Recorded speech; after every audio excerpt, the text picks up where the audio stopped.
Le gouvernement de Kiev et les forces rebelles se sont échangés plusieurs dizaines de prisonniers capturés au cours des combats sur le territoire ukrainien. Cet échange survient alors que le fragile cessez-le-feu entre dans sa deuxième semaine.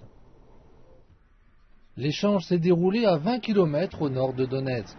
Chaque camp a libéré 73 prisonniers sous l'œil de membres de l'Organisation pour la sécurité et la coopération en Europe.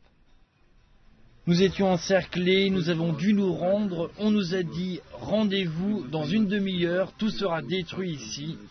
Nous nous sommes donc rendus. Il y a 3 jours, chaque parti a rendu sa liberté à 67 prisonniers. Un peu plus tôt, les forces antigouvernementales libéraient 1200 soldats. Malgré tout, le cessez-le-feu semble fragile. Chaque journée ou presque est marquée par un incident. Les rebelles affirment contrôler l'aéroport de Lugansk, que les deux camps se disputaient depuis le début du mois.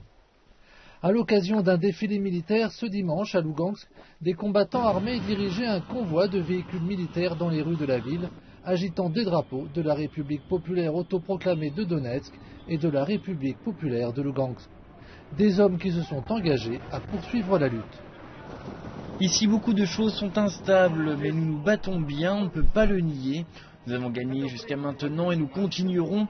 Ce cessez-le-feu, eh bien, je peux dire que c'est une redisposition. Nous avons mis l'armée ukrainienne sous pression et ça se poursuivra. Parce qu'on sait pourquoi on combat. Ma mère est ici, mais je suis russe. Je viens de Russie. Je suis un cosaque du fleuve Don.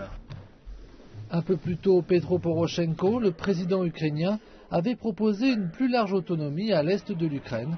Mais un dirigeant de la République populaire autoproclamée de Donetsk a fait savoir qu'il ne renoncerait pas à l'indépendance.